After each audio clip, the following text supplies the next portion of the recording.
Welcome to Green and Red, Scrappy Politics for Scrappy People, a regular podcast on radical environmental and anti-capitalist politics, brought to you by Bob Bazanko and Scott Parkin.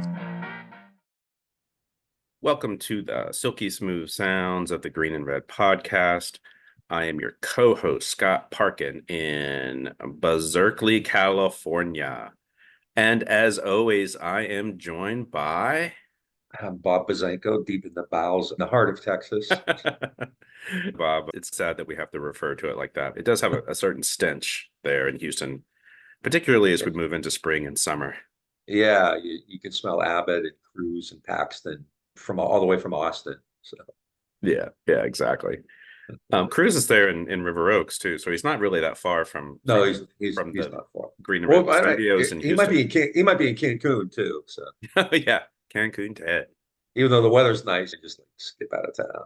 Yeah, that's the indicator that the storm's coming. Is that Ted waiting on a flight that fly out to Mexico? It's like Groundhog Day. Ted Cruz tells you what the weather's going to be. Yeah. Folks, here on the return of the Scrappy Sunday, we got a couple good things in store for you today. We're going to kick off with the radical history this week in radical history, and I'll kick it off, I guess. I'm just going to talk about one date in history, which is February 21st.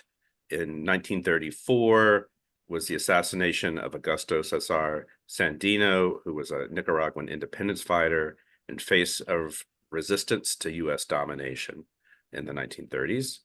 And then on February 21st, 1965, is the 59th anniversary of the assassination of Malcolm X. We've actually done shows on Malcolm X on the Green and Red podcast that we often replay on the event, his birthday on May 19th, and you'll probably be seeing that again.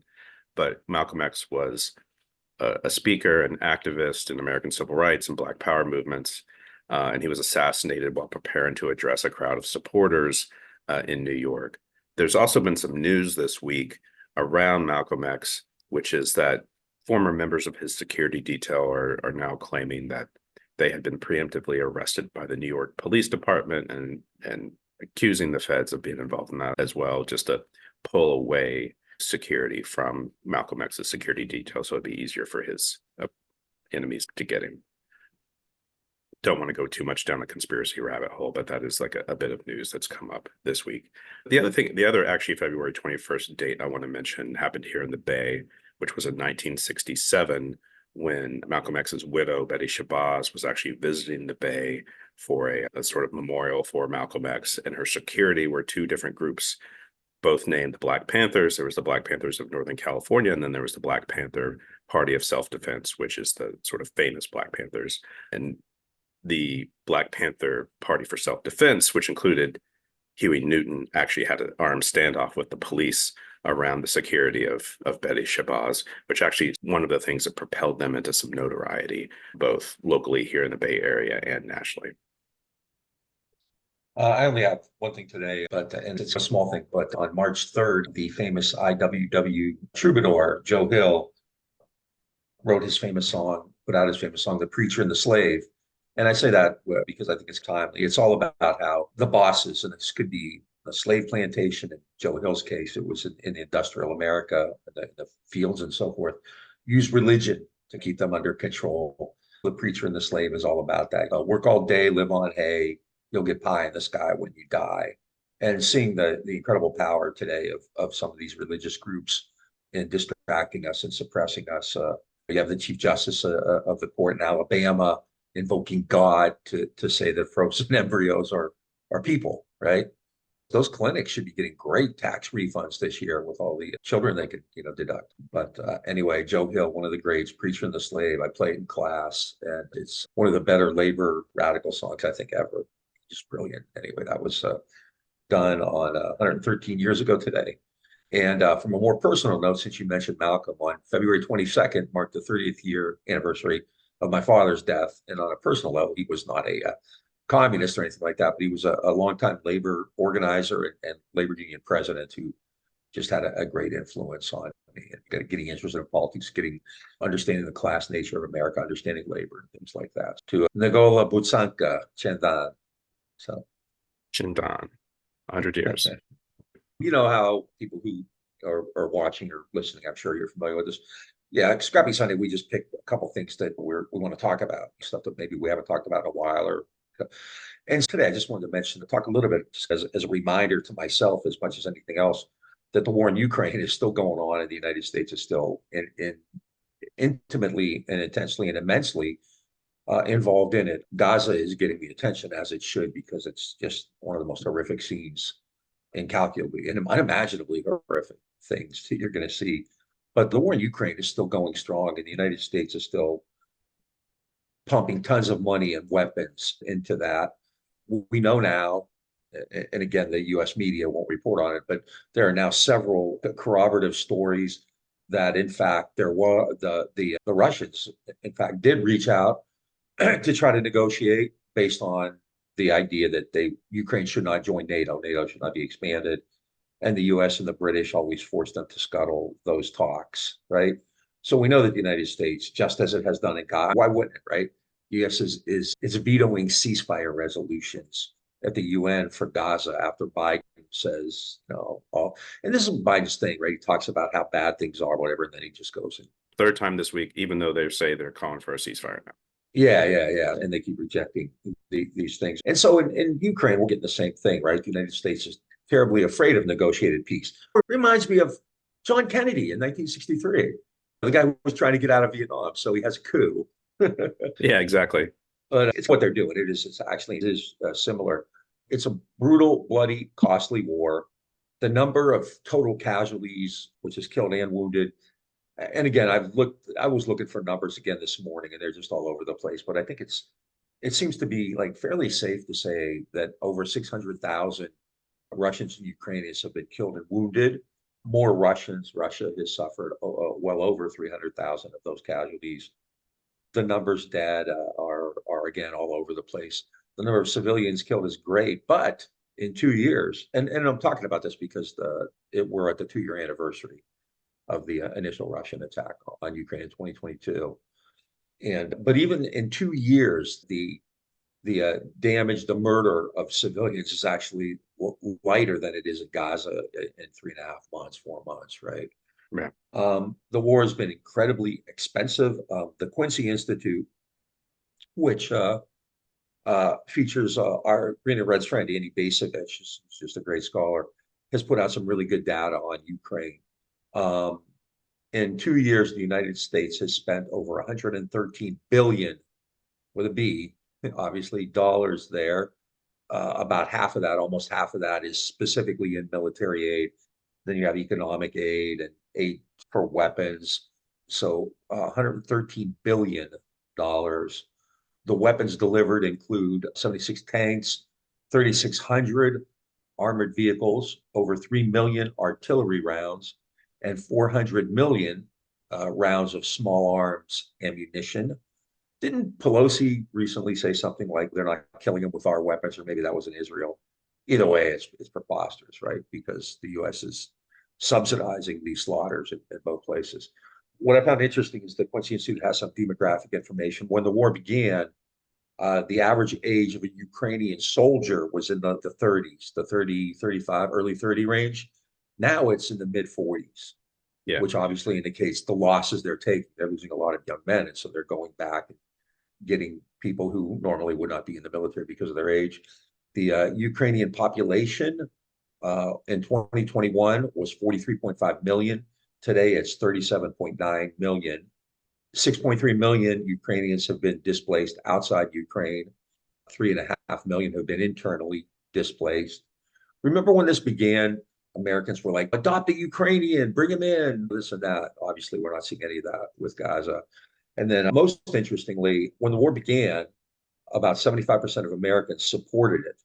Those numbers are down now to 47%. And the number of people who said that U.S. support was too much when the war began was at 7%, and now it's at 31%. And one of the things that I often found, we've talked about this before, really curious about all this, is that much of the resistance actually is coming from the crazy right-wingers. There's a significant level. And they're doing it for who knows. I do suspect that has a lot to do with just Trump and Russia and all that kind of crap. But the reality is the left has really been bizarre on Ukraine. We have one of the first shows we ever did was about NATO, NATO liberals, and they believe in freedom and non-intervention, all that. Yet they're gung-ho about the war. Biden still has the support of the Democratic establishment. And I think it shows his true colors too. Liberals like to talk a lot about, but Biden in both Ukraine and in Palestine really has sharpened his talents and is engaging in war crimes. So yeah. My tell around the sentiment of liberals is what on bumper stickers and houses here in Berkeley. And so what are a lot of signs that say ceasefire now, but then there's also Ukrainian flags. Yeah. And it's just like a normal thing to see around here. Before the Israelis started mass murdering people in Gaza, what you saw were Ukrainian flags and Black Lives Matter. Yeah. And a lot of these kind of leftists, like the New Politics crowd, the Tempest crowd, just all over the place. It's weird because they're making this argument that Ukraine and Palestine are on the same side, which I don't get at all. It's much easier. And I don't want to get into all this stuff about Ukraine's a bunch of Nazis, because there are some crazy lefty pro-Russian, pro-Putin people out there. But the reality is they're obviously very different, right? It's a lot easier, I think, to understand what's happening in Palestine and actually defend the resistance there. But the real point that I think is being missed in all this is, especially as leftists, is I thought the whole idea was to oppose imperialism and seek peace, right? And peace means you quit fighting. And the same people who are adamant about a ceasefire in Palestine, lefties who are adamant about a ceasefire in Palestine, are still gung-ho about Ukraine. Not all of them, and probably more liberal than lefty, and who knows. But the fact of the matter is the war is going on. It's not getting as much attention. I think the concern now is that, in fact, Ukraine's in pretty bad shape, which is something because remember early on, there was all this optimism, Russia's on the ropes and it's going to end soon. And the reality is, once a war goes on for a year, then it's likely that it will last for close to 10 years outside of real intervention to end it. And so we're clearly not seeing that. The budgets, the numbers are just immense, right? In between, if you combine Ukraine and Israel, you're looking at over, I think, like $250 billion, I believe. I don't have the precise number written down, but I think it's like over $250 billion, right? For a country that has inadequate health care. We're talking about the United States now. We're actually paying, Israel has national health care. U.S. aid is subsidizing Israel, right? Yeah. But the United States can find $250 billion to send. I bet Ukraine does too, don't they? Probably. While we don't have in the United States, we have this healthcare crisis and education crisis, the defunding of public services like schools and libraries, just the school debt, school loans, inadequate wages, the litany of it, right? Right. And Biden is far more eager to use. It's funny because I do think the guy's kind of addled and metamorphed. But when it comes to Israel, he's on top of his game, man. Have you ever noticed that? Yeah. When it comes to defending mass murder and ethnic cleansing and billions of dollars, he's got his wits about him. Yeah, I would say the same thing about Ukraine too, is that he knows his game there. Yeah. When he's actually, I think he gets off on it. I really think he is a loathsome and dangerous guy. Obviously, I think Trump is just a different kind of cat altogether. But Biden, it's scary. These two guys are both, scary, and the parties behind them obviously are too. I think it's also an interesting tell that the average age of the Ukrainian soldier now is in their mid 40s, where it was in the mid 30s 2 years ago or a year and a half ago. And the news stories coming out is that actually Zelensky is having a lot of difficulty being able to put new troops in. And it's one of their growing concerns. I think they're concerned about the Republicans also trying to block U.S. aid to Ukraine. They're very concerned about actually how there's some serious degrading of their fighting force happening. Yeah. Oh, I'm sure they're terrified because Trump has said he would just tell Russia to do whatever it wants. It's funny because as a lefty, or attack other NATO allies.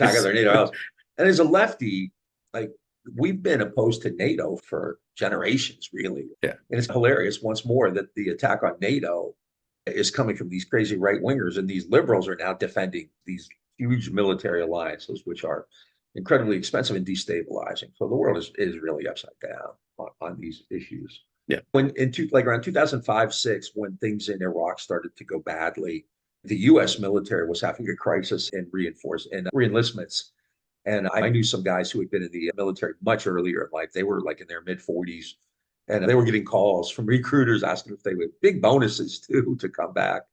So yeah, you reach a certain point. People don't want to fight when they perceive it to be like futile. And there are all kinds of stories about people from Latin America wanting to immigrate to the US, and they were getting immigration status if they joined the US military to go to Iraq and Afghanistan. And I'm sure that Zelensky is looking at similar things.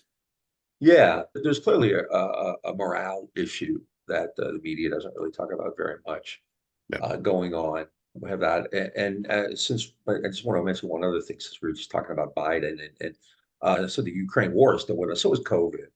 And I think that's something that's really gone. And the reason it came to light the other day, I saw an article about excess deaths, the number of people who died in excess of what you would normally expect, which is another good way to measure the COVID, probably with more accuracy. And what struck me was I went to the CDC, and I guess I knew this, but it just hadn't registered. They quit keeping statistics on all this stuff. It's not there, right? They've just wished it away. They willed it away. In the first year of COVID, when Trump was still president, about 320,000 people died. In the years since then, with Biden as president, anywhere from 800,000 to 1 million have died. Now, I think Trump at the beginning had opportunities that other people did. He could have done something proactively initially, and I think that would have made a big difference. But the reality is, Biden didn't do anything either, really. Came in, campaigned against it, right? Told people to wear a mask, and then basically declared it all over. I'm not sure if it's over or if it never happened, but that's the choices we have now. Oh, it never happened or it's over. And now I think the initiative has gone to a lot of the crazies like the anti-vax people and all that kind of stuff. And it's really chilling. And it's just another issue that the Democratic Party has utterly passed. They wave the flag and they've done nothing.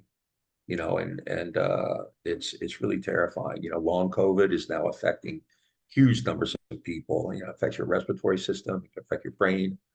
And so this stuff is still out there. And I'm not sure if insurances are paying for testing anymore.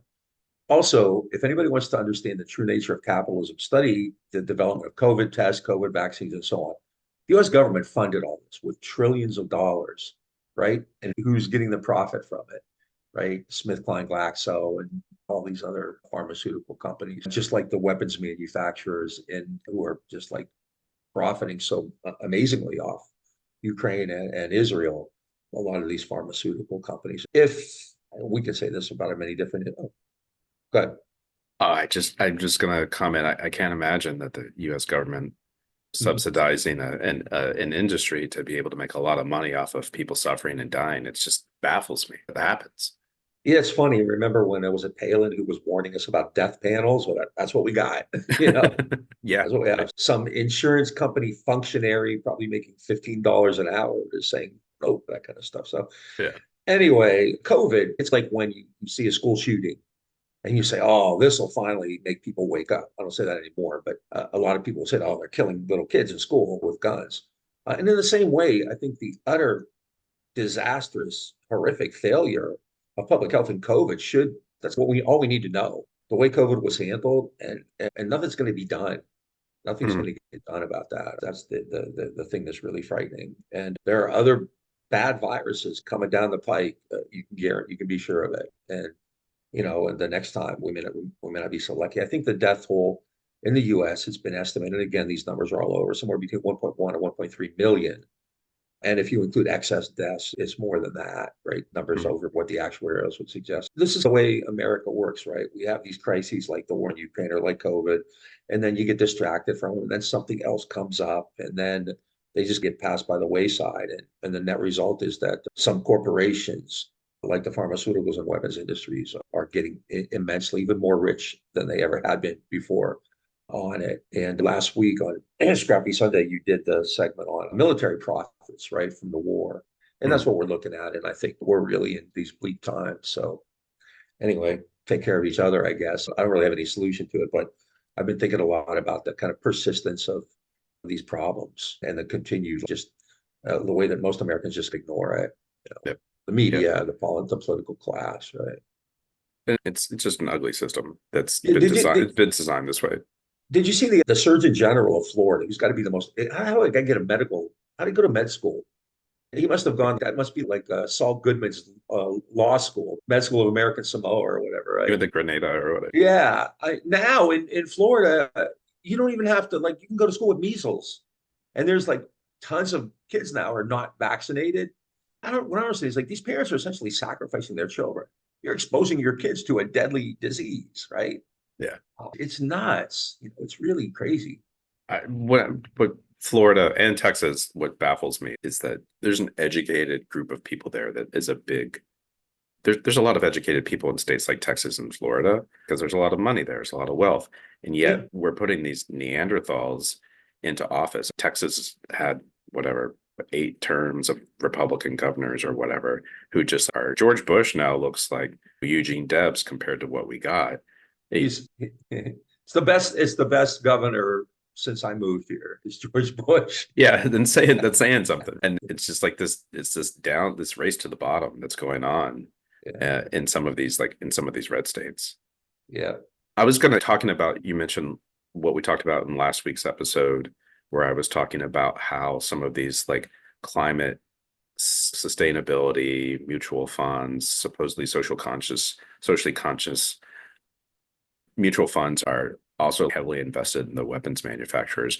I want to talk a little bit about some other climate finance institutions, which we're seeing backpedaling. And so in the last decade, 2 decades, we've actually seen where the nonprofit sector has run campaigns somewhat, at least winning, somewhat effective in that they have won voluntary agreements from some of these bigger financial institutions. And I've been part of these campaigns, and we've seen campaigns against Citibank, and we've seen campaigns against JP Morgan Chase and Bank of America. And then there's also the big three of the sort of asset managers.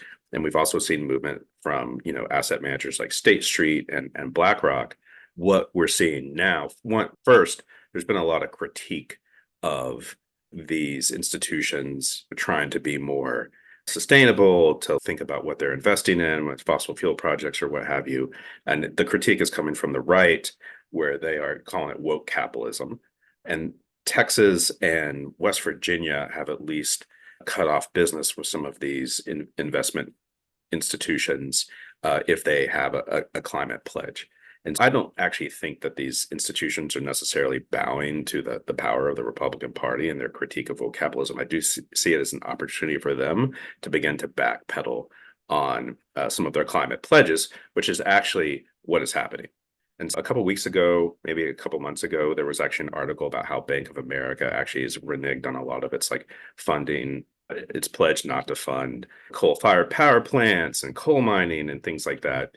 Now there's been another article has come out this week saying that JP Morgan, State Street, and another Pacific-based investment firm called PIMCO have all pulled out of the Climate Action 100, which is an international coalition of money managers that pushed big companies to address climate issues.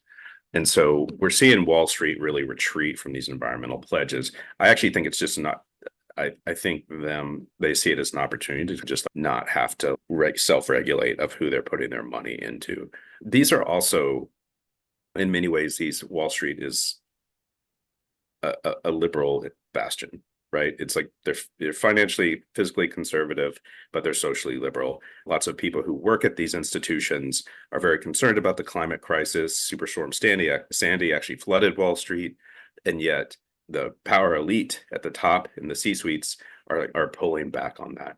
And it also makes me question the campaigns that, since we've seen this sort of decline of organized labor, we've seen this decline of powerful community organizations or real radical movements which can, take on Wall Street. We've seen the rise of this more liberal, de-radicalized nonprofit sector, which runs these campaigns against these corporations.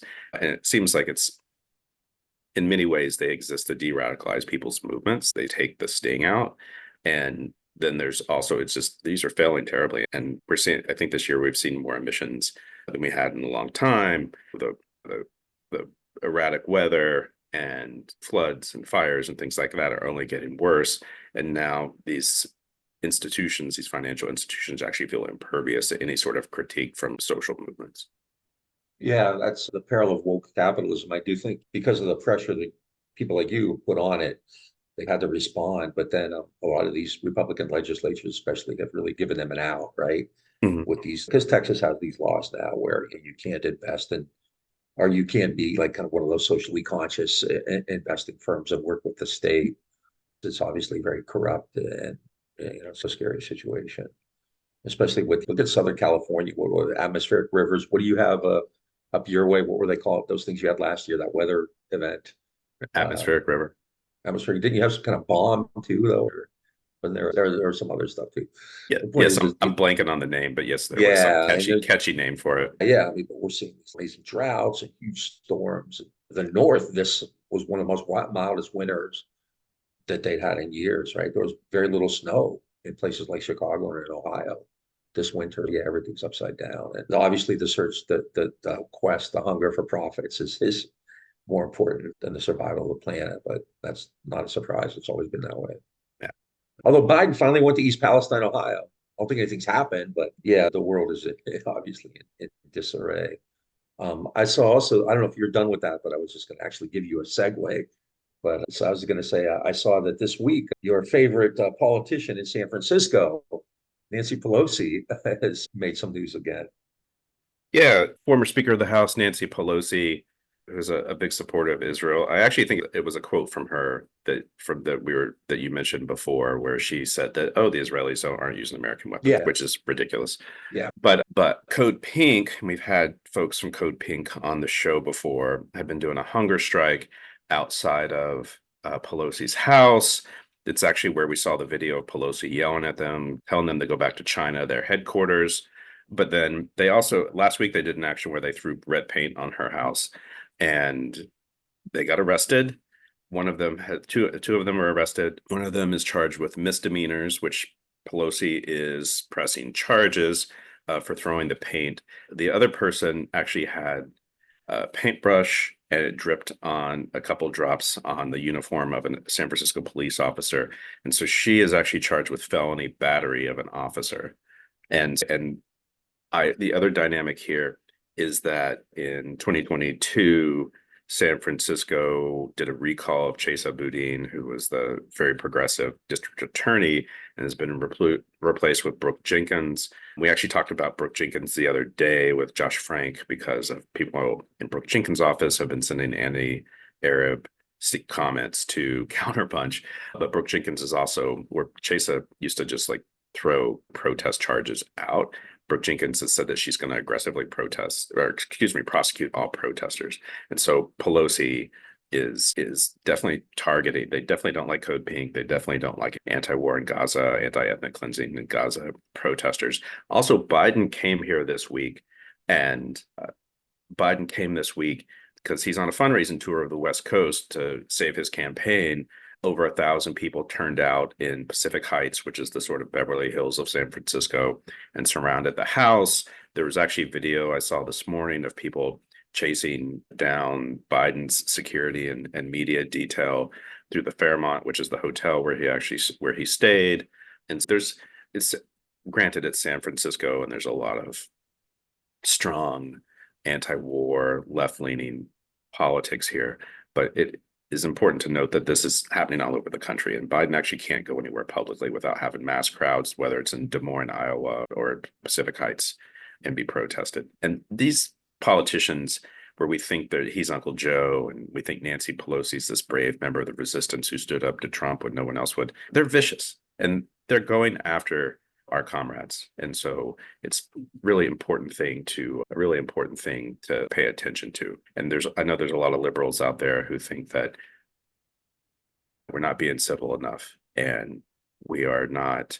There's two sides to what's going on in Gaza, and we just call bullshit on that. And whatever, we don't need civility when there over 12,000 children have been murdered by the Israeli Defense Force.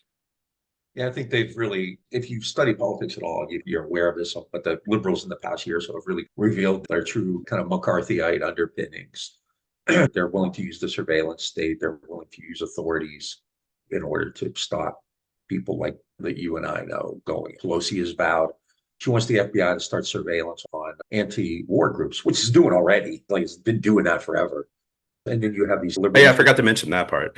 you have these liberal institutions passing these resolutions to not allow Jewish Voice for Peace or anti-BDS stuff. And the Democrats are just deeply involved in that. I think you could make an argument that Trump is scarier than Biden. Right? He wants to start like building concentration camps and Deport all the Palestinians out of the U.S. Yeah, yeah. But yeah, clearly it would be ugly, but you don't have much of a choice there. So tough times ahead. Yep. But, folks, we're going to show you a commercial that we showed in last week's episode. We're going to show that right now, and then we'll be right back with our sort of wrap-up segment with a special guest. Hey, folks.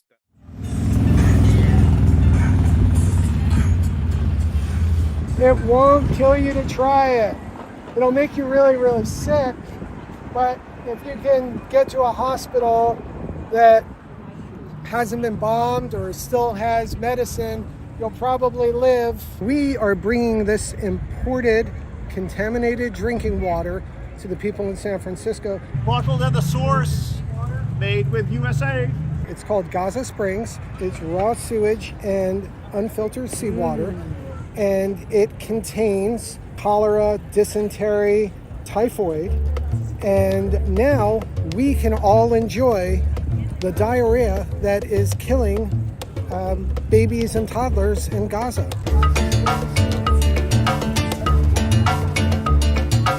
No. I'm just kidding. On our website, it says do something, and you can make a donation to the United Nations Relief and Works Agency. You can do something about this if you complain enough. If we are loud enough and we complain, and you join protests to complain outside of City Hall, etc. If you call every day to your senators and all the representatives that serve you, we can make a difference. We can impact a little bit. And if it doesn't work, then we can start setting things on fire. Do we want to do that? Probably not. So let's do it the bureaucratic way, yeah? Biden is enabling this genocide, and Biden can stop it.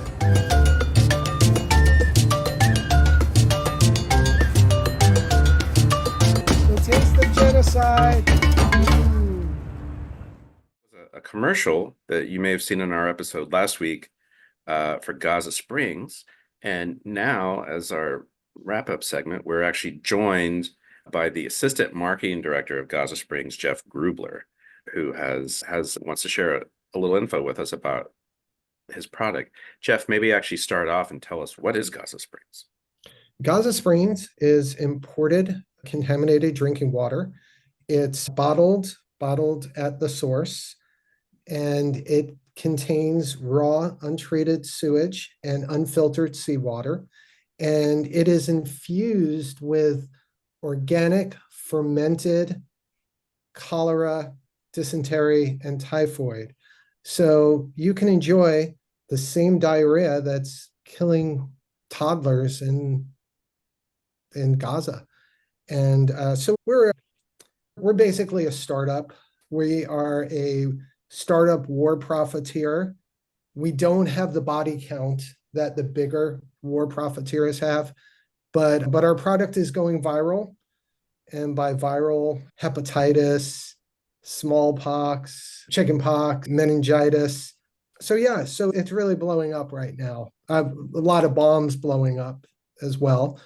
Yeah, we're very excited about rolling this out and getting people in America to get a chance to taste what we are paying for. Jeff, a lot of Americans are saying this war is bad.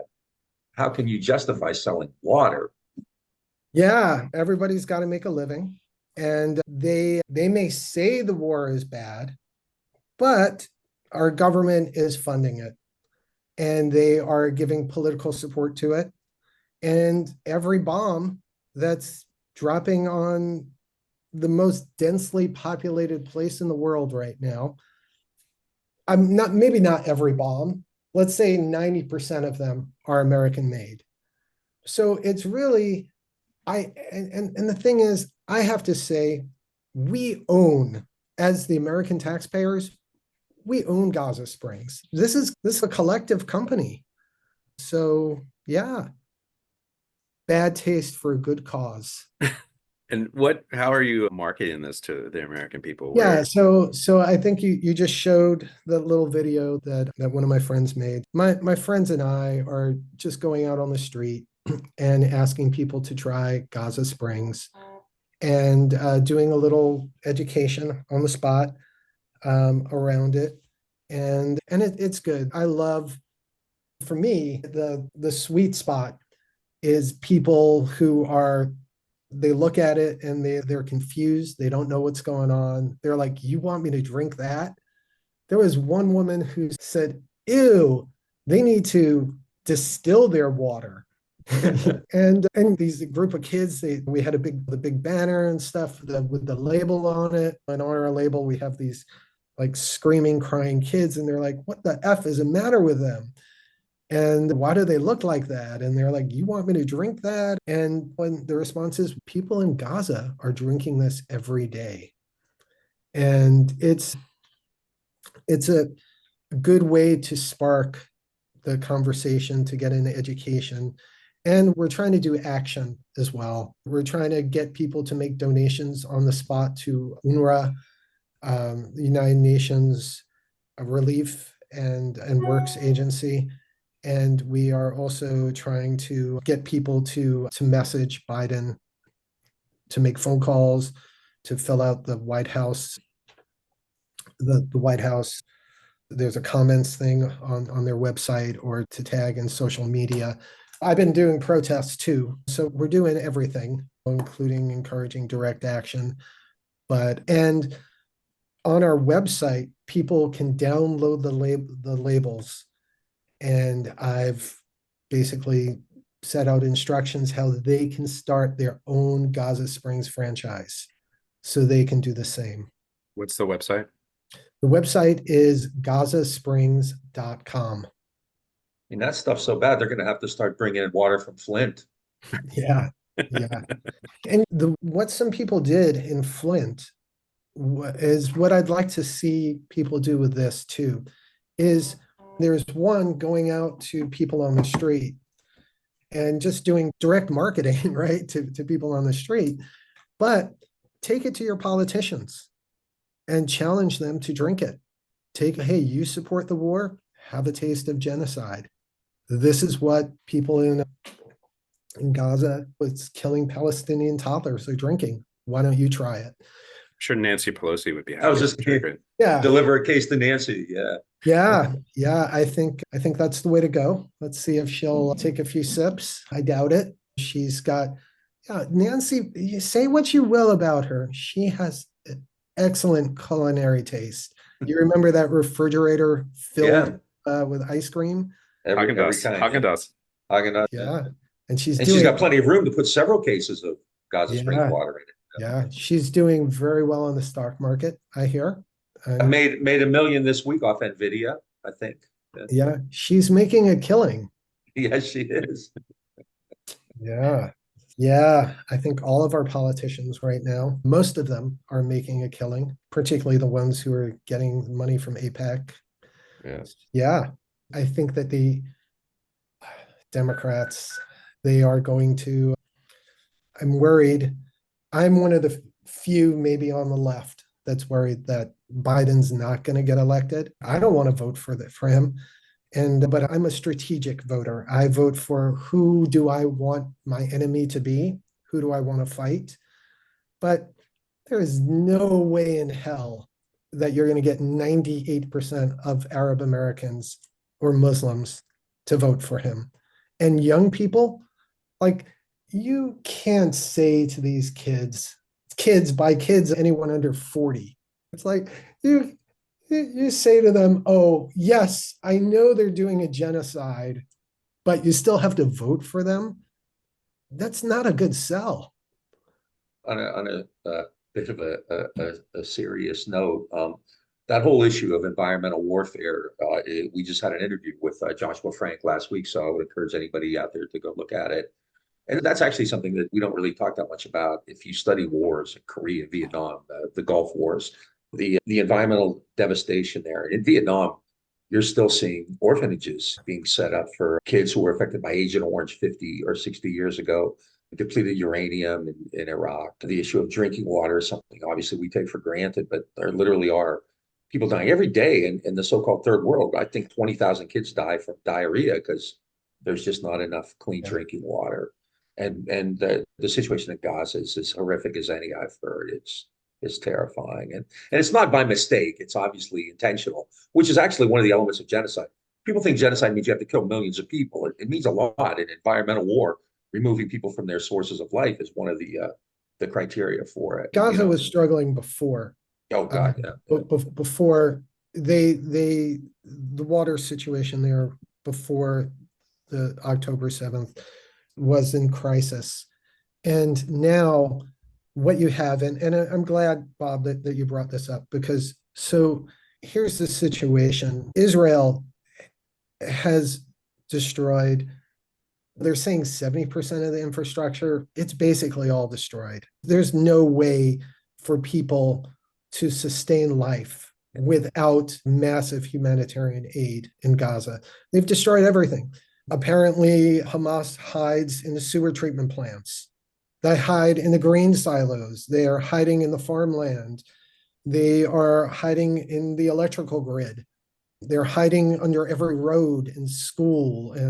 But they destroy the infrastructure. And then when you destroy the infrastructure, and then you prevent food from getting in, you prevent water from getting in, you prevent the materials, medicine, and the materials to rebuild oil, gas, whatever, to generators. What we have is the combination of destroying the infrastructure, the blockade, the total siege, which is what the Israeli defense minister said. He's the spokesperson for Gaza Springs when he said no food, no water, no medicine. It's all closed. We're dealing with human animals. And they said it. He said it. And that's what they've been doing. They make excuses and say, oh, it's not us. It's the humanitarian agencies who are really Hamas, who are the ones not letting in the food. But so you combine that with destruction of the total sanitation system, where there's literally sewage in the streets and there's garbage everywhere and people are huddled together, then you have these epidemics of disease. And that is running rampant. And I don't know how, I don't think anybody really knows how bad it is. They tested for the stuff. They have tested and found tuberculosis, tuberculosis A, cholera, dysentery, like diarrhea is skyrocketing from that. We are going to have, there was just a study that came out 2 days ago, and the New York Times reported on it 2 days ago. I'm not sure exactly when the study dropped, but it was from the London School of Hygiene and Johns Hopkins. And they put out this joint study, and they said, best case scenario, if there was a ceasefire today, best case scenario, there would be 6,500 excess deaths. Excess, not from just that would have been alive if the war wasn't going on.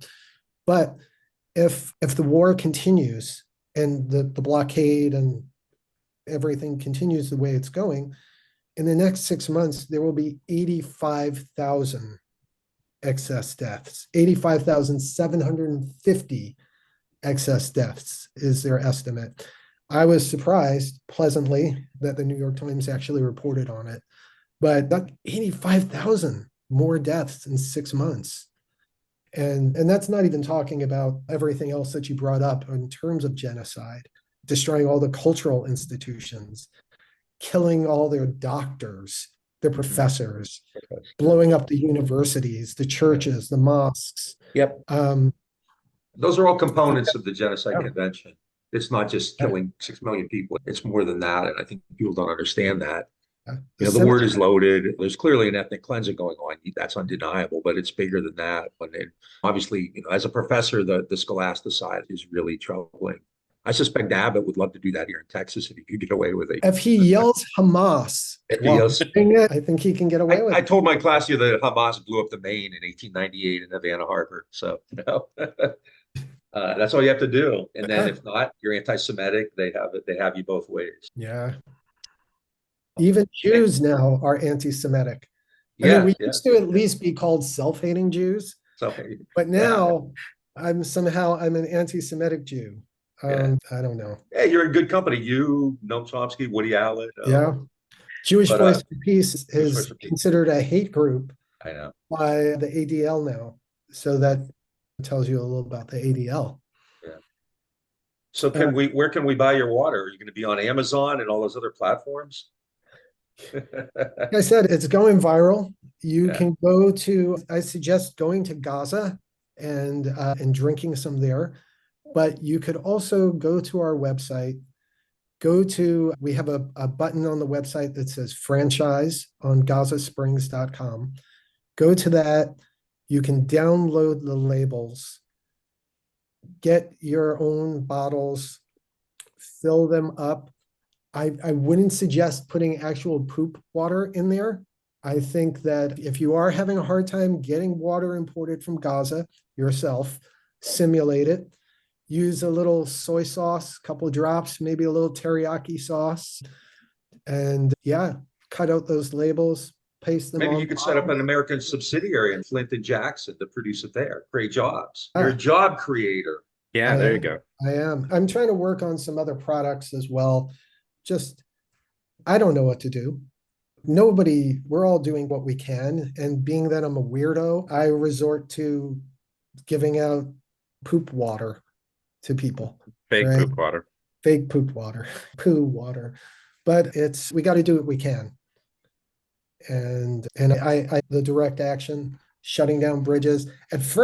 Honestly, I've done this before. I've shut down bridges before. But when folks started doing it around this war, at first I was like, oh, everybody's just getting pissed off. I was even one of those people. Now I'm like, you gotta shut it down. Yeah. And here in San Francisco, when we were on the freeway last week, there are some people obviously upset, but there are a lot of people waving and honking their horns to us too. And it's just, we can't just let this happen without letting them know that there's going to be consequences. Yeah. I'm gonna wrap us. Folks, we've been talking with Jeff Grubler, who's actually an anti-war activist, but his alter ego is he's the assistant marketing director at Gaza Springs. Longtime anti-war activist in San Francisco and New York. Jeff, an avid listener of the Green and Red podcast. Mm-hmm. And Jeff, if you want to get a hat, we have lots of hat available, Green and Red trucker hats. I think you would look good in a trucker hat. It's very New York. Think so. Yeah. We also, for $25, we have the hats for a $25 donation to Green and Red. And then we also have many copies of Bob's first book, Masters of War, for $35. And so if folks are interested in that, you can also make a donation. Just email us at greenredpodcast@gmail.com and we will get you going with that. And also, if you like what you're hearing, check us out on Facebook, Instagram, and Twitter. If you're watching this on YouTube, hit the subscribe button. If you're listening to us on the audio platforms, give us a rate and review. It helps us with the algorithms. And then if you just want to make a donation, go to greenandredpodcast.org and hit the support button or become a patron at patreon.com/greenredpodcast. Jeff, it was fun having you on today. We'll be promoting Gaza Springs Thank you. on our website and in the show notes and all of that sort of stuff. Everyone else out there, just misbehave and make a lot of trouble. We'll talk to you soon. Preacher and the slave. Long-haired preachers come out every night, try to tell you what's wrong and what's right. But when asked how about something to eat, they will answer in voices so sweet. Hey, you will eat by and by in that glorious land above the sky. Work and pray, I'll live on hay, and you'll get pie in the sky when you die. That's a lie. Salvation Army they pray, and they clap and they sing and they play. Now when they've got all your coin on the drum, they will tell you when you're on the bum. Oh, you will eat by and by in that glorious land above the sky. Work and pray, I live on hay, and you'll get by in the sky when you die. That's the life. If you work hard for family and spouse, try to make a down payment on your house. I hear a sinner and a bad man, they tell